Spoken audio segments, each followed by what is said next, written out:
merci à Poésie Nantes, François Massu, et à la ville de Charleville-Mézières d'inviter les Belges.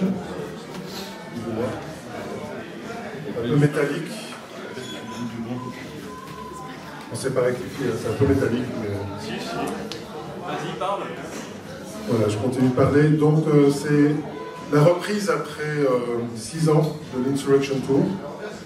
L'Insurrection Tour est une tournée de lecture de ce texte, Poésie, art de l'insurrection, en invitant des poètes dans la mouvance de la question d'insurrection. On s'était dit que, voilà, après 5 années entières et accompagné en musique par Benjamin Potel, qui n'est plus de ce monde, il fallait qu'on reprenne ce tour. Donc, on y va. Vous êtes prêts? Top.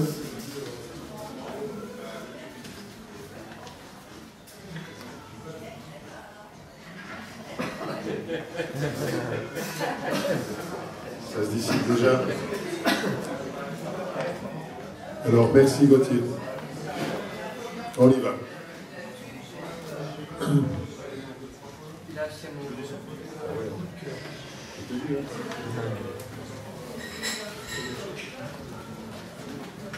Bon, la disposition de ce lieu fait qu'on s'interroge sur comment on va le faire. On se met où vous voulez. Vous voulez que je me mette là? Je le mets là. Vous voulez que je me mette là? Non. Voilà, très bien. En fait, on n'a pas voulu déranger les joueurs de fléchettes tout à l'heure.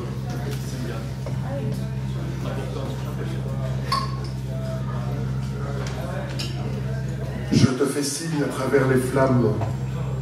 Le pôle Nord a changé de place. La pensée manifeste n'est plus manifeste. La civilisation s'auto-détruit. Némésis frappe à la porte. À quoi bon des poétesses dans une Paris époque? À quoi sert la poésie? L'imprimerie a rendu le poème silencieux. Il y perd son chant. Fais-le cheminer. Fais-le chanter de nouveau. Si tu te veux poète, crée des œuvres capables de relever les défis d'une apocalypse. Tu es Whitman, tu es Poe, tu es Mark Twain, tu es Emily Dickinson, tu es Lawrence Ferlinghetti, tu es Jérémy Tolomé, tu es Dominique Massot, tu es Laurence Vielle, tu es Pierre Guéry, tu es Gauthier Keyart, tu es Adam Mendes, tu es Michel Berthier. Si tu te veux poète, écris des journaux vivants, Pierre Guéry. Sois reporter dans l'espace. Envoie tes dépêches au suprême rédacteur en chef qui veut la vérité, pas de blabla, si tu veux être un grand poète. Expérimente toutes sortes de poétiques, grammaire érotique, barbare, religion extatique, épanchement païen, glossolalie et l'emphase du discours public, les gribouillis automatiques, les perceptions surréalistiques, les flots de conscience sont trouvés, cris, récriminations, écris, ta voix limbique, ta voix sous-jacente, ta voix la tienne. Si tu te dis poète, ne tente pas bêtement de rester sur ta chaise. La poésie est vertige. La poésie, c'est toi, derviche, qui tourne. La poésie n'est pas une activité sédentaire, ni même un fauteuil à prendre. Donne.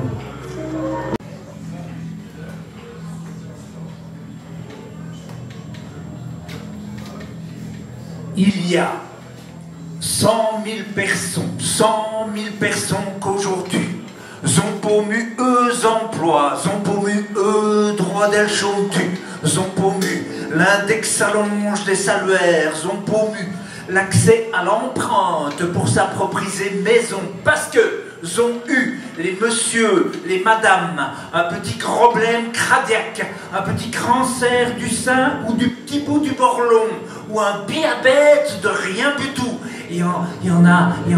Il y a 100 000 personnes qu'aujourd'hui auront ben amié, travailler agréablement, aider des autres, quelque chose comme ci, quelque chose comme ça. Mais à chaque fois, on leur a dit à eux autres, il n'y a rien pour vous, madame, monsieur. Vous pouvez raffenir demain, vous devez raffenir demain. Et ils sont rafvenus demain, et ils reviennent tous les jours demain. Et aujourd'hui, on leur dit, demain, tu n'auras plus d'allocation parce que tu n'as pas trouvé un emploi, madame, monsieur, au revoir et bonne chance. Peut-être qu'on va embaucher chez Mamazone.com. Et pas tout de suite, je sais bien, chez Mamazone.com. Je sais, tu as raison, ils ont des bureaux au Luxembourg avec personne dedans chez Mamazone.com. Il y a même, comme qui dirait, des tueurs d'élite à Bouygues distance qui emplombent un peu les libraires chez Mamazone.com. Il y a des gens qui travaillent pour 10 gens tellement ils travaillent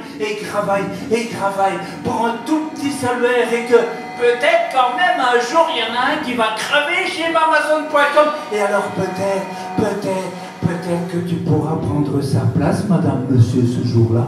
Faudra pas que tu oublies d'être là. Il y a 100 000 personnes aujourd'hui, 100 000 personnes à la capitale. Ils n'ont pas eu Das Kapital, mais tous les jours, ils n'ont pas eu le choix. Ils ont eu la pub pour Das Auto VV et pour Peugeot, pendant qu'ils ont pourvu leur salaire, ou leur index, ou leur alloc. Et ils sont aujourd'hui 100 000 qui défilent. Et ils chantent, ils crient, ils portent leur banderole, 100 000 personnes, c'est beaucoup, ça gronde, mais c'est calme, comme un gros fleuve tranquille qui bouillonne sous la pluie. Mais voilà, le soir, on constate, il y a une voiture dans les flammes à la télé, une seule voiture qui brûle, et on la montre à la télé, entre la pub pour la Peugeot et la pub pour Das Auto, et on la montre, et encore plus que les pubs on la montre, ça passe tout le temps, et les flammes, une seule voiture, on parle de débordement.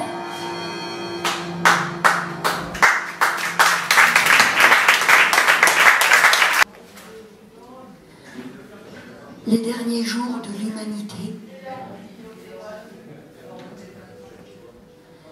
Les derniers jours de l'humanité, il y eut un peu d'herbe entre les pavés, de la mousse, une plume, des coquilles de je sais pas quoi, quelques débris. On sentait bien qu'il faisait trop chaud. Un bout de verre aussi.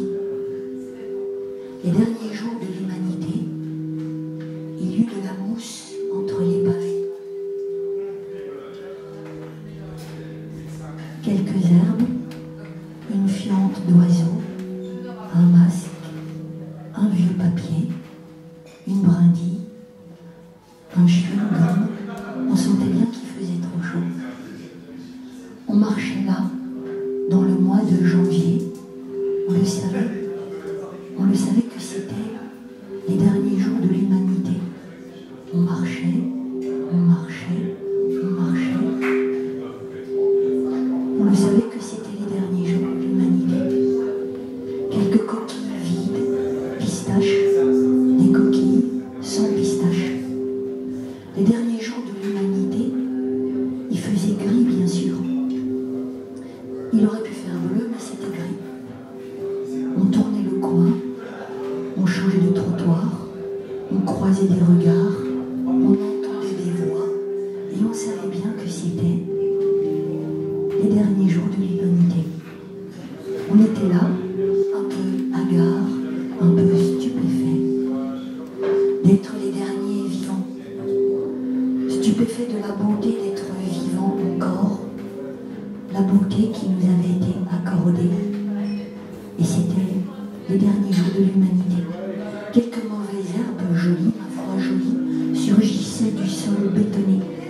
Stupéfait lui d'être là, vivant, marchant, stupéfait de tant de beauté usée à nos pieds, à nos mains, à nos ongles.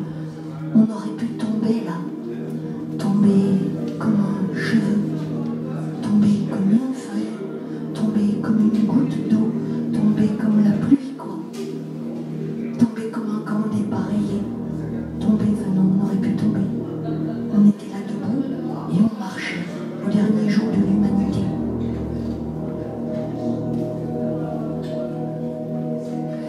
Une femme asiatique serrait la main d'un homme européen, elle la tenait plutôt. Un autre homme marchait torse nu, on sentait bien qu'il faisait trop chaud. Les lampadaires ressemblaient à des grands corps dépenaillés, les maisons ne bougeaient pas d'un cil. On savait que c'était les derniers jours, et on marchait, comme ça. Je dirais même pas comme si de rien n'était, puisqu'on le savait. Mais on marche encore, on marchait. Hébété. Parfois joyeux même de toute cette beauté qui nous était donnée. Et cette mousse-là qui surgissait entre chaque pavé. Et une femme seule, assise sur un banc, avec son caddie devant elle, trop lasse pour encore marcher. On le savait, n'est-ce pas, que c'était les derniers jours. Et puis une chaise, trouvée. Là, comme ça, une chaise en osier trouvé. Une chaise où s'étaient peut-être assis des dizaines et des dizaines de corps. Une chaise pour plus personne. Et on marchait, nous, hébétés, stupéfaits. Certains roulaient aussi, à vélo, trottinette, poussette, planche à roulettes. Certains roulaient. C'était les derniers jours de notre humanité. Et nos yeux brillaient. Oh oui, brillaient d'un espoir insensé.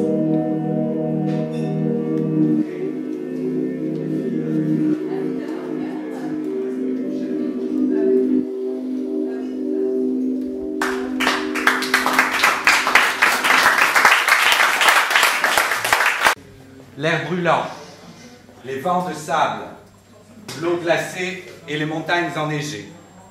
Considérant les heures, les jours, les mois, les années parfois, à pied, en autocar, à pied, en train, à pied, en camion, à pied, en jeep, à pied, en canot, à pied, à la nage, à pied, à pied, à pied. Imaginez qu'enfin, vous parvenez dans la zone appelée jungle.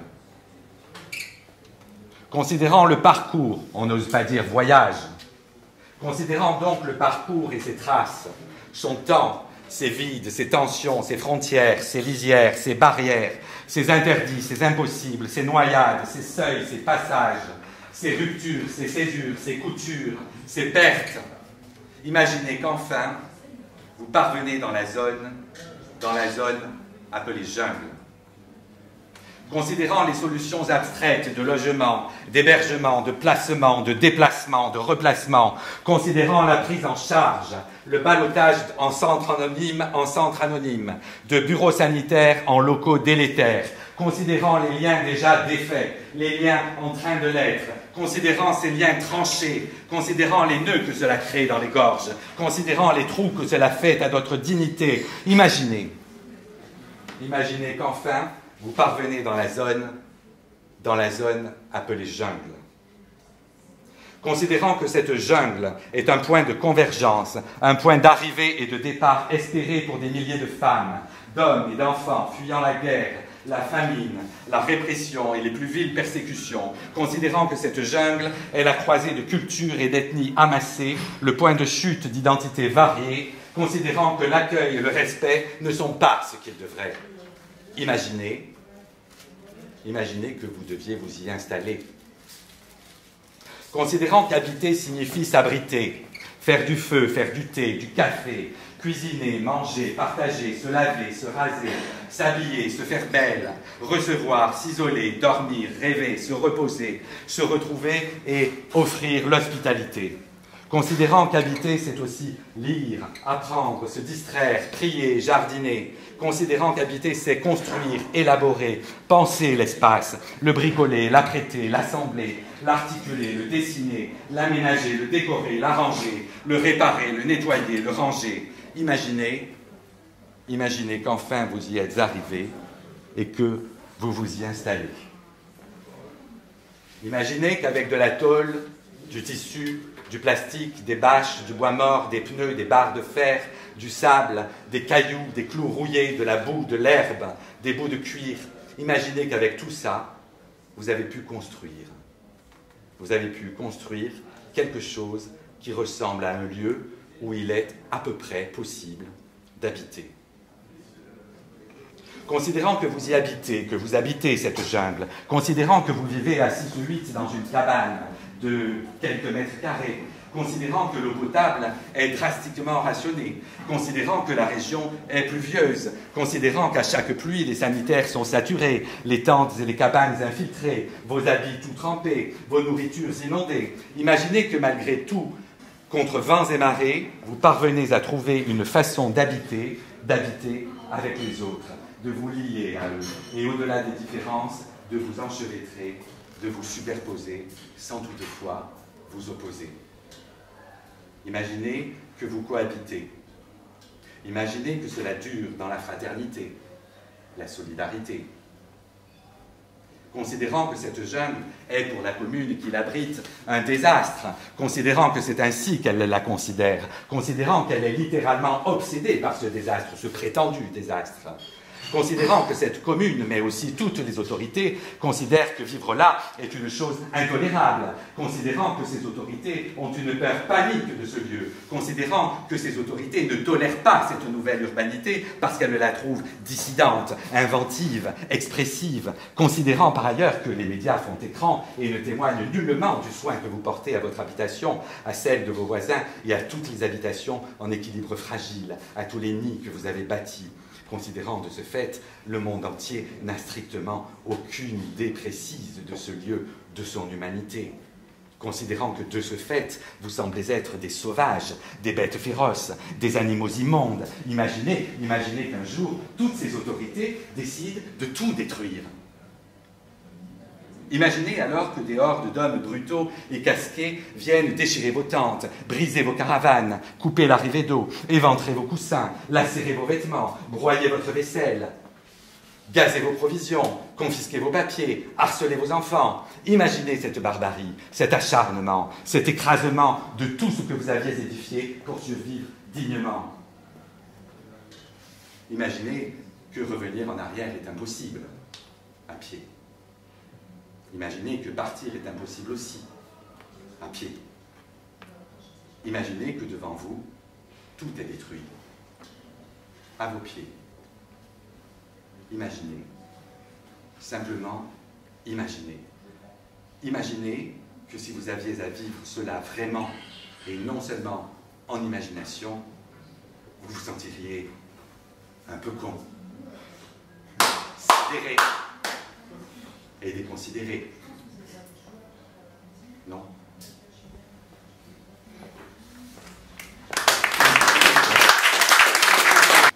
Ho ho ho, ho ho ho, ho ho hom, homme, homme, toi que l'on appelle homme.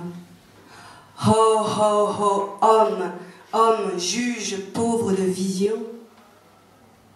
Homme, libère-toi de la matière qui t'embourbe. Souviens-toi de quel ciel en nous travaille. Puis d'étoiles, l'infini se déverse dans nos crânes. Carnaval d'hôpitaux, de militaires, de banques, de prisons, de maisons, nous murmurons au son des sirènes et du métro. Nos machines sont pleines de caresses et nos sexes gorgés d'abandon. La glaise des journaux empoisse nos mains. Dans les bureaux invisibles du siècle copulent des offrandes de papier. Les tracts communistes sont à présent la mémoire d'un peuple croyant en la justice par l'effort commun. Réduits à Staline, à Castro, au goulag, au châtiment de l'embargo, condamnés à la casserole uniforme pour s'être dressés un jour contre le dieu capital. Et la veste kaki est à jamais trop grande sur les épaules des garçons, petits tombeaux vagissants sous leurs pas mesurés. Ils chantaient « I saw the best minds of my generation destroyed by madness ». Ils chantaient. Ils voulaient être saints parmi les hommes. Elle voulait être sainte parmi les femmes, être brûlée, brûlant, vers à soie de furieuses légendes pour border de nouvelles générations aux souvenirs chéris du jazz, des roses et des révolutions. Aux souvenirs chéris d'un Chagall où tout s'envole au cœur de nuit jaune. Des amants à tête de chèvre, des vrais amants, 5 ou 6 ou 7 saisons. Au souvenir du droit de vote pour les hommes, pour les femmes, pour les noirs, les esclaves debout à une certaine époque, souvenir, souvenir, souvenir. Quelques-uns plébiscités par des naïfs, couverts de l'or imaginaire, de gamins à la parade, de terrains vagues, de roses rachitiques en pleine expansion. Au nom de la beauté, des révolutions. Nous psalmodions dans la langue des morts. Nous, descendants des hommes qui plantèrent les roses et des femmes qui les portèrent sur leurs tombes. De nos rêves, nous payons des tribus fantômes aux héritiers de paysages de métal consumés nuit et jour. Mais nous sommes convaincus cependant que les censeurs n'ont pas à décider du poème, convaincus cependant que les juges n'ont pas à décider pour les avortés clandestines, ni les spécialistes aux douanes des multitudes en exil, ni les gouvernants satisfaits de qui fuit la guerre et pour un bout de papier troque sa vie. La rue est sainte. Et si les anges sont un peu maculés, c'est de l'excès de fange commune sous laquelle leur Dieu en dedans brûle, malgré des moquettes miteuses imprégnées de mauvais cris et de solitude à 80 degrés, brûle. Nous écrivons à la craie sur les murs que l'âme est innocente et merveilleuse, brûle. À 4 heures du matin, quand la pluie s'enferme dans la gueule de chiens qui connaissent toutes les chansons par cœur, brûle. Dans cet état de poésie où toute frontière et tout langage explose, brûle. Et les hommes se rappellent libres et brûlent. Et les hommes se rappellent nus et brûlent. Et les corps épousent l'accordéon cosmique sous des rafles d'oiseaux voyants. Cormorans au bec rouge, frégate à la queue double, surnaturel flamand. Et le soleil dépose dans l'eau pourpre sa plus belle épitaphe. Que des pélicans verts et blonds s'empressent de repêcher pour l'érection des prochaines prophéties orifères. Comme le mythe des grands cerfs envahissant les terres américaines, comme les foules d'églises dressées comme des pieux dans les corps, que les arbres premiers de toutes leurs racines embrassèrent. Gigantesque offrande d'amour pour un pardon qui ne viendrait pas. Jusqu'au camion Coca-Cola rouge. Un bœuf de 20 mètres sur la route rouge. Et les doigts épais du chauffeur tâtonnent la molette rouge d'une radio rouge qui n'a jamais parlé sa langue rouge, mais qui promet de nous aimer toujours. I will always love you, they say. Alors, fort de cette promesse, nous partons encore. Nous partons cap sur des colonies de sable imaginaires, nous partons. Un zèbre dans chaque poitrine et des comètes éclatées sous les paupières, nous partons à la guerre. Mes frères, à la guerre, toujours à la guerre pour le bout du monde, pour les îles, pour la cordillère, les steppes glaciaires, l'Antarctique, tous ces murs. Alors, je vais lire du Gauthier Caillertz. Équilibre de l'adagio, Gauthier qui est à la basse. Tu peux faire du son si tu veux. Trop ému. Ah bon ? suis très ému. Michel va faire du son.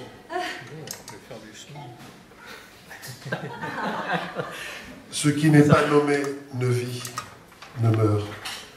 William, le vieux des outrages. Il y a quelqu'un qui a des lunettes?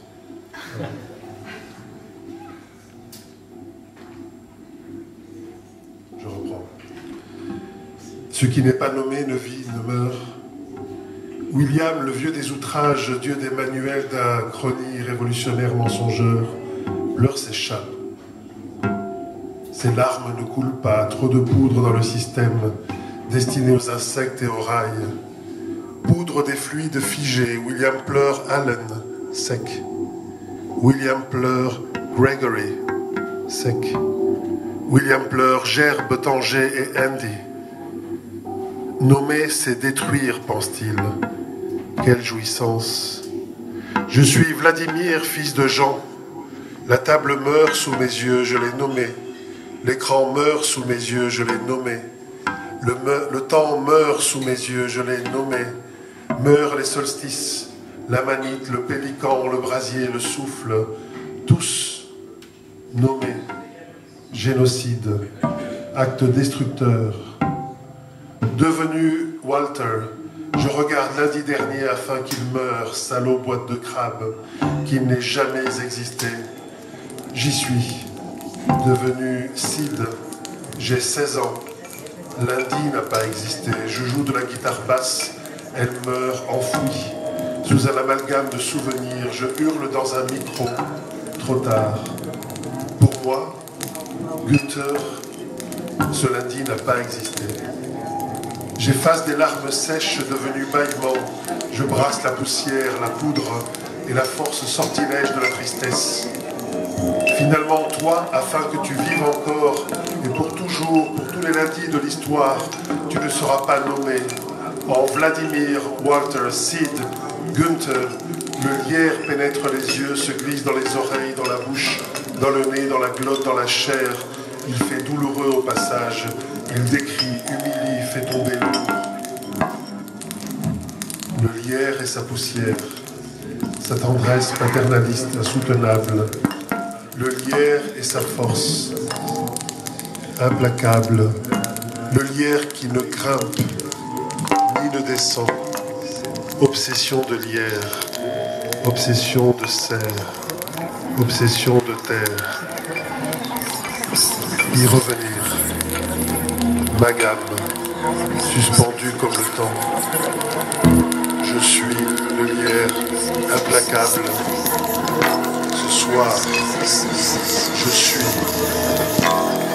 dangereux.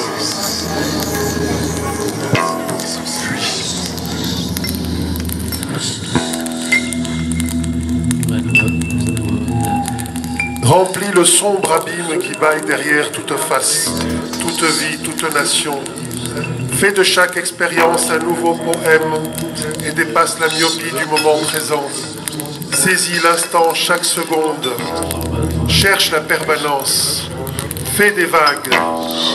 Ne laisse personne te dire que la poésie c'est n'importe quoi. Ne laisse personne te dire que la poésie c'est pour les oiseaux. Ne laisse personne te dire que les oiseaux c'est n'importe quoi. Pierre.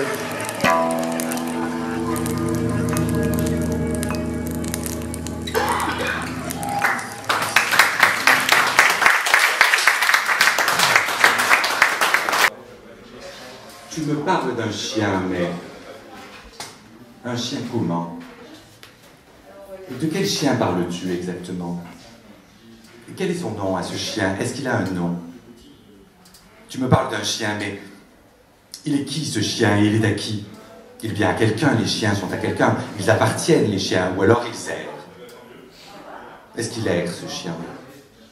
Alors, est-ce que c'est ton chien ou un chien qui appartient à quelqu'un que tu connais ou alors un errant que tu ne connais pas, que tu penses connaître ou que je connais, moi?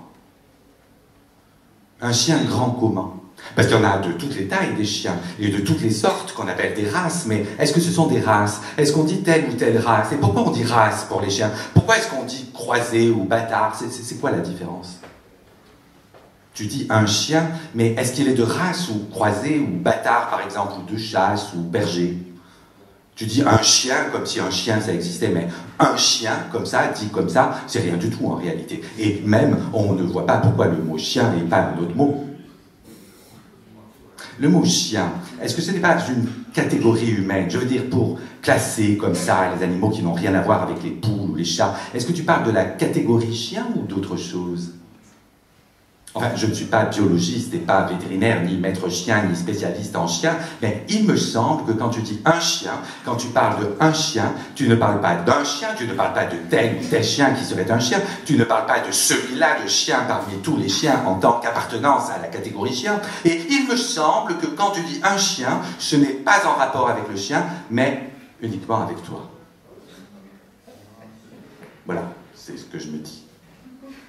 C'est l'idée qui me vient immédiatement. En réalité, quand tu évoques un chien, tu n'évoques jamais personne d'autre que toi. Mais évidemment, tu me diras non, que quand tu parles d'un chien, c'est bien d'un chien. Mais comment ne pas me dire que ce chien dont tu parles n'est qu'une catégorie de chien, n'est qu'un mot valise avec 0 chien dedans. Une valise à chien, mais vide. Une facilité de langage pour ne rien dire, au fond, du chien, de qui est ce chien. Parce que le chien n'existe pas pour toi. Parce que le chien, en tant que chien, je veux dire précisément celui-là de chien, qui a son histoire de chien et sa vie de chien, tu ne le vois pas du tout courir, ni s'asseoir, ni dormir, tu ne l'entends pas aboyer, ni gratter à la porte, ou hurler à la pleine lune. Non, tu ne penses pas à tout ça. Ou alors, tu penses comme à des éléments qui permettent de caractériser la catégorie, et non comme des manières bien personnelles du chien, de ce vrai chien qui vit, dont en réalité, tu ne veux rien savoir. Parce que ce savoir, tu le refuses absolument de la réalité personnelle de ce chien. Étant donné que ce savoir n'est pas une simple connaissance générale, pas une simple théorie du chien, pas une représentation catégorielle de chien, mais bel et bien une connaissance possible de celui-là de chien, avec ses réalités proprement vivantes et organiques et bizarrement sensibles, et probablement aussi imaginatives. Mais as-tu seulement une seule fois pensé à l'imaginaire de ce chien? Pas de l'imaginaire en général et théoriquement du chien à la catégorie, mais du chien précisément. T'es-tu seulement une seule fois imaginé le chien imaginé? Pas un chien théorique imaginé théoriquement, mais ce chien bien réel, ce qu'il peut bien imaginer, c'est-à-dire produire comme image. Eh bien, ça te foutrait le vertige. Remarque que je peux comprendre.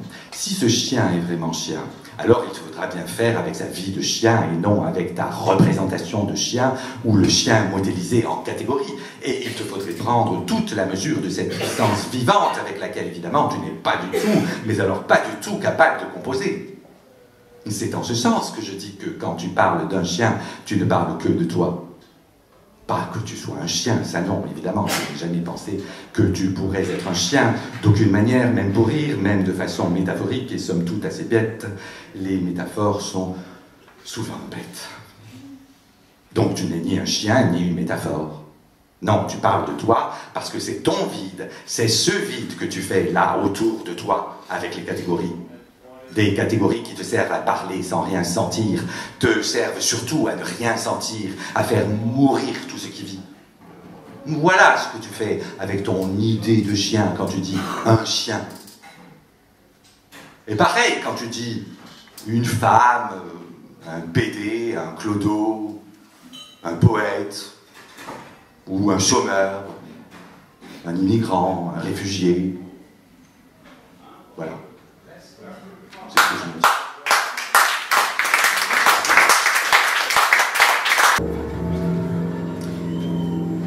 Aboyeur, acclamateur, accordeuse vocale, accoucheuse de mots, acteur, affabulateur, agitateur, annonceur, appeleur dans le vide, argoteur, augureur, auteur, babeleuse, babillarde, babineuse, baratineuse, bateleur, bavarde, bavasseur, beau-parleur, blablateur, blasphémateur, brailleur et braillarde, bonimenteur, bonisseur, boucheur de trous, bouleverseuse de langue, rôdeuse, caltineuse, cancaneur, cacteuse, causeuse, cédeur de parole, chamane, chanteur, charretier, charrieur, châtieur de langage, choriste, clabaudeuse, claqueur de langue, clown verbal, colporteur, coupeur de parole, commère, conférencier, confidentiaire, contestataire, conteuse, contradicteur, contrarieur, contrepétriste, crâneur, créateur de monde, criard, crieur public, débacouleur, débatteuse, déblatteur, déclamateur, décréteur, délateur, dégoiseur, disserteuse,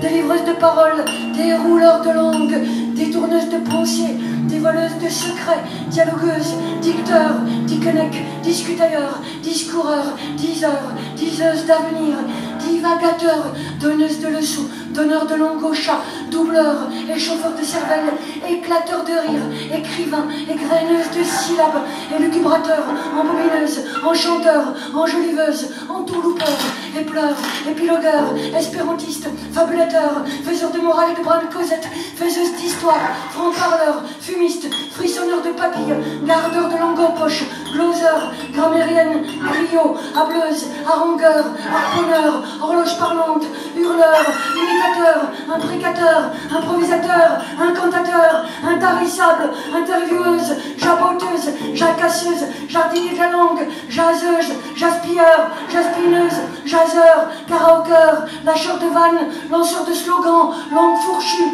langue bien pendue ou perdue, langue de bois, l'antiponeuse, lecteur, relecteur, locuteur, logophage, mâcheur de mots, maître chanteuse, marchandeuse, maugréeur, médiseur, messagère, meubleur de silence, miroboleur, miroiteuse, monologueur, monteuse en épingle, morceur, moulin à parole, muette, murmureuse, obsédée textuelle, onomatopeur, orateur, palabreur, papoteuse, paraphraseur, parkeuriste, parleur de barbe ou de moustache, parleur de pluie ou de beau temps, parleur de tout de rien en boucle et à la cantonade, parleur en l'air, parleur gras, parleur d'air, parolier, parleur, péronnel, perroquet, pétroleuse, piailleur, pinailleuse, pinceur de bouche, placoteur, poète, polyglotte, poseur de voix, postionneuse, potineuse, prêcheuse, prédicateur, preneuse de parole, présentateur, prieuse, opérateur prolixe, prophète, prosateur, puriste, querelleuse, raconteur de bobards, ragoteuse,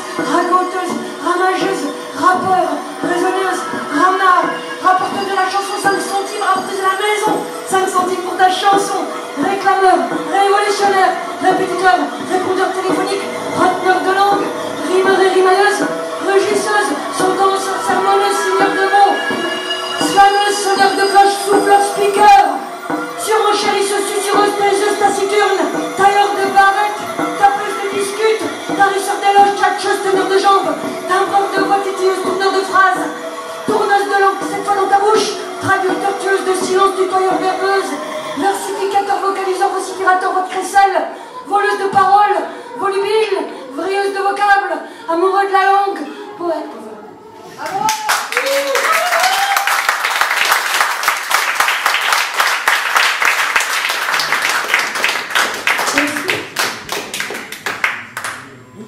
Le monde, on n'a encore rien dit sur le monde. Le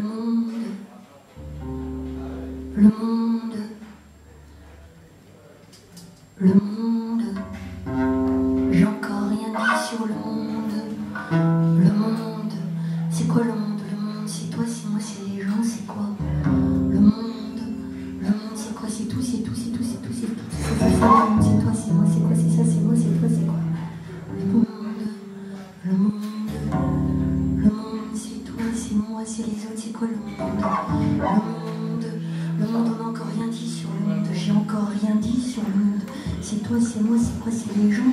Le monde, c'est quoi le monde? On n'a encore rien dit sur le monde. C'est toi, c'est moi, c'est les gens, c'est quoi? C'est quoi le monde? Et c'est le ciel, le monde. Et c'est les animaux, le monde. Et c'est la végétation, le monde. Et c'est la pluie, le monde. Et c'est le soleil, le monde. C'est trop beau, le monde, trop beau, le monde. C'est l'eau, c'est le ciel, c'est la pluie, c'est la vie. C'est les étoiles, le monde. Et c'est plus loin que les étoiles. Et c'est quoi le monde? Et c'est toi, c'est moi, c'est les gens. Et puis après, c'est quoi le monde? C'est quoi le monde? et j'ai encore rien dit sur le monde. Et c'est toi le monde, c'est moi le monde. Et c'est quoi le monde? Après c'est les gens, après c'est la pluie, après c'est le ciel, après c'est l'univers, après c'est quoi? Et dis-moi, c'est toi, c'est moi, c'est ta vie. Et c'est ta musique qui fait le monde. Et c'est le monde qui fait ta musique. Et c'est le monde qui sort de ta musique. Et c'est ta musique qui sort du monde. Et c'est le monde et ta musique est le monde. Et le monde est ta musique dans le monde. Et le monde dans ta musique. Et c'est quoi le monde? Et c'est le souffle, c'est ça, c'est le souffle, c'est le barrissement, c'est ça. Et c'est le souffle qui souffle. Et c'est le souffle, moi c'est le monde. C'est pas moi, et c'est nous le monde. Et le monde, c'est nous. Et le souffle c'est le monde. Et c'est moi, c'est toi, c'est nous, c'est la musique. Et c'est le monde. Et je voudrais que le monde, est ta musique. Et je voudrais que le monde sorte encore de ta musique. Et que ta musique, oui, sorte encore du monde. Et c'est quoi le monde? Et on n'a encore rien dit.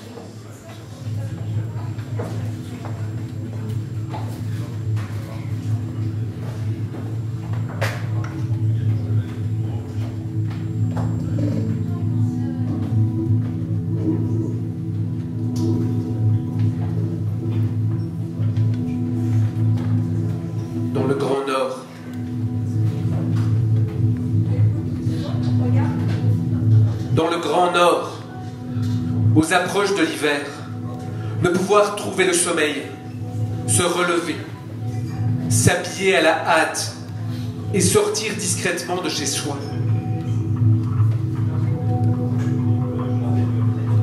S'aventurer dans ce quartier peu sûr vers la fin de la nuit. Bassin à fond de vase où aboutissent des allées jonchées de rameaux, de brindilles et de feuilles mortes. Le gravier crisse sous les pas, relever le col de son imperméable, traverser des broussailles et atteindre la lisière du bois, où les grives ont abandonné des coquilles d'escargots. Marcher prudemment sur les racines noueuses des tilleuls. Une troupe de sarcelles dérangées dans leurs habitudes bavardent avec abondance. Lever le loquet du portillon et parvenir au sommet du monticule, où se découvrent les cabanes coiffées d'un petit toit circonflexe, semé sur le terrain qui s'incline jusqu'à la voie ferrée.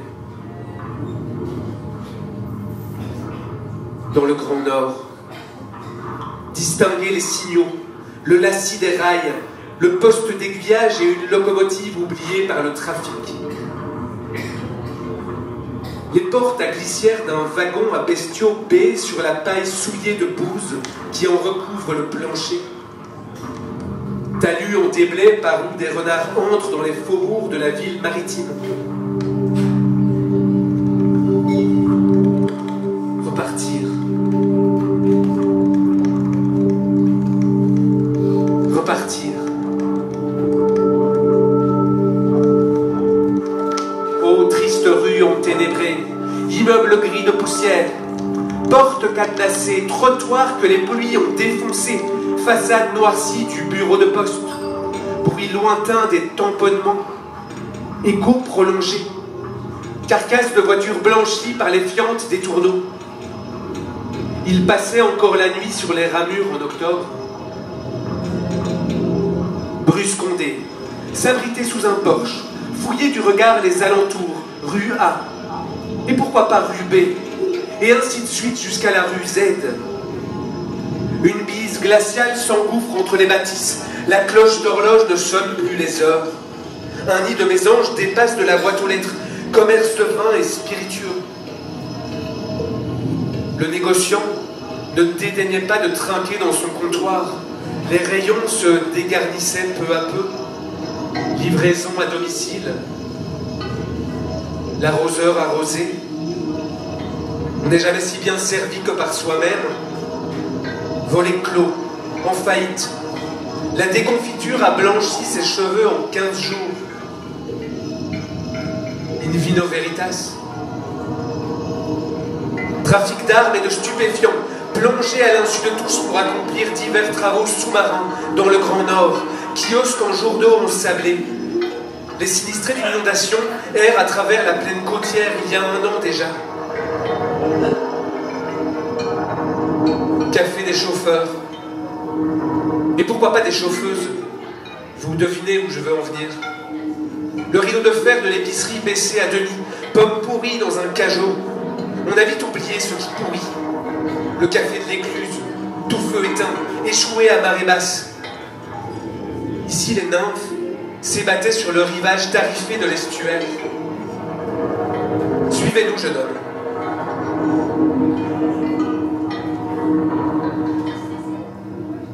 Hassan, le vieux des montagnes, le dieu des assassins, pleure son chat. Ses larmes se figent en parchemin éphémère sous l'effet de nuées de poussière. Sagesse des rites et du scribe animiste. Le vide douloureux hurle la gorge déployée, immense cri indicible. Hassan n'a jamais nommé son chat. Dans le Grand Nord, on vous l'a dit tout à l'heure, ce qui n'est pas nommé ne vit pas. Ce qui n'est pas nommé ne meurt pas. William, le vieux des outrages, dieu des manuels révolutionnaires mensongers, pleure ses chats. Ses larmes ne coulent pas. Trop de poudre dans le système destiné aux insectes et aux rails. Poudre des fluides figés. William pleure haleine, sec. William pleure Grégory, sec. William pleure Gerbe, Tanger et Andy. Nommer, c'est détruire, pense-t-il avec jouissance. Nommer, c'est détruire. Dans le Grand Nord, nommer, c'est détruire. Je suis Vladimir, fils de Jean. La table meurt sous mes yeux, je l'ai nommé. Les grands meurent sous mes yeux, je l'ai nommé. Le temps meurt sous mes yeux, on l'a nommé. Meurent les solstices, la manite, le pélican, le brasier, le souffle. Devenu Walter, je regarde lundi dernier afin qu'il meure. Salaud boîte de crabe, qu'il n'ait jamais existé. Devenu Cid, j'ai 16 ans. Lundi n'a pas existé. Je joue de la guitare basse, elle meurt enfouie sous un amalgame de souvenirs. Je hurle dans un micro. Trop tard.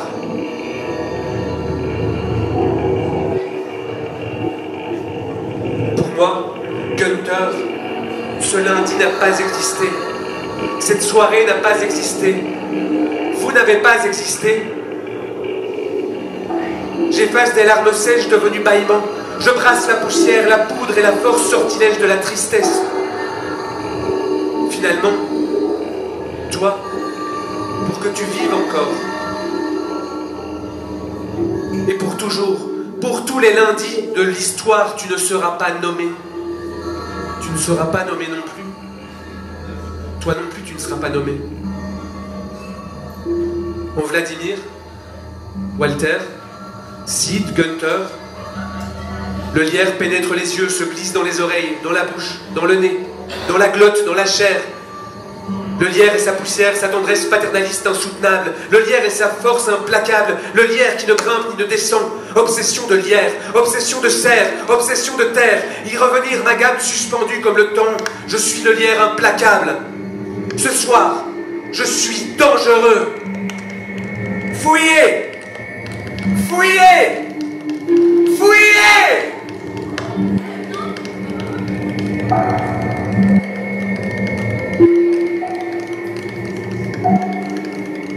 Mais vous n'avez pas fouillé. Alors, dans le Grand Nord, l'algèbre est coupable de fautes d'orthographe. On déambule dans nos espaces de couloirs vides en éructant l'arithmétique des courants d'air. Et les Inuits s'endorment au son de la rhétorique des cravates en plastique. Les baleines synthétiques font la course avec les morses synthétiques. On injecte du sang électronique dans de la neige d'occasion en priant tout un tas de dieux remasterisés par des terroristes professionnels. Et les poètes blafards meurent d'une maladie auto-immune. Arthur Rimbaud a le cœur tétraplégique. On s'incline devant la toute-puissance des bourrasques de balles perdues, en marchant dans le cynisme terminal de nos prairies de béton. Et un enfant famélique ferme les yeux à chaque mot que je prononce. La dérive des continents est une autre forme de voyage organisé. On affirme notre supériorité perpétuelle en colorant les lacs gelés des teintes amarantes de génocide d'Espadon. Et les gourous du ventre plat contemplent leur empire de papier glacé. Le vent est une vérité crachée à la tête des girouettes rouges et noires. On mesure les dégâts de la rouille sur nos forêts de pixels en n'assumant rien les lendemains cendrés de nos amours éoliennes. Et les condamnés à vivre s'entassent en souriant dans le wagon quotidien. Dans le Grand Nord, les oiseaux duplicata se répandent sur le réseau de Cartapus. On spécule sur l'extension de l'obsolescence des lampadaires cosmiques en truquant les chiffres de l'origine du monde. Et chaque community manager est un véritable don de Dieu. Les crépuscules jalousent l'arrogance des soleils électriques. On raconte des histoires pour s'empêcher d'en écrire de nouvelles en reprochant à nos ombres de nous abandonner dans le noir. Et l'oxygène s'achète maintenant en paquets pelliculés. L'enfance expire dans les cimetières de traîneaux. On barricade chacune de nos briques mentales en sachets individuels, en ignorant qu'une porte est à l'origine d'une table et que dans le blanc infini, rien ne distingue les vivants des morts. La peau fond sous l'acide ébloui des taux hypothécaires. On écrit nos vies clonées dans des poèmes prétendument originaux, en prenant appui sur des croyances statistiques autocentrées et la conviction que les pailles en bambou sauveront la planète. Dans le Grand Nord, les hommes bombes s'alignent pour recevoir l'absolution chimique. On publie des chiffres opaques dans des journaux tueurs de caresses en salissant la mémoire des libertés analogiques. Et personne ne te regardera jamais comme ton chat te regarde. Dans le Grand Nord, les couvertures tirent à elles des trahisons d'agents doubles. On rationalise nos craintes enfantines pour ne pas jeter un coup d'œil sous le lit en tuitant nos vérités à feu et à sang sur rien. Et des hommes précaires à vélo vêtus de coupements criards livrent du sucre raffiné. Dans le Grand Nord, les nouveau-nés reçoivent un prénom et un premier formulaire administratif. On disparaît de la longueur d'un souvenir à chaque battement de paupières en soufflant les bougies éteintes de l'anniversaire du dernier fou rire.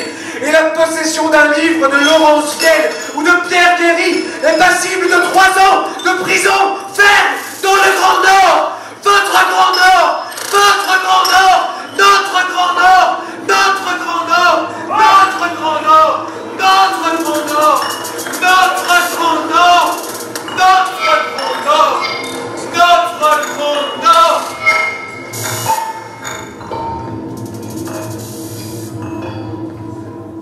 Notre Grand Nord. Notre Grand Nord. Merci.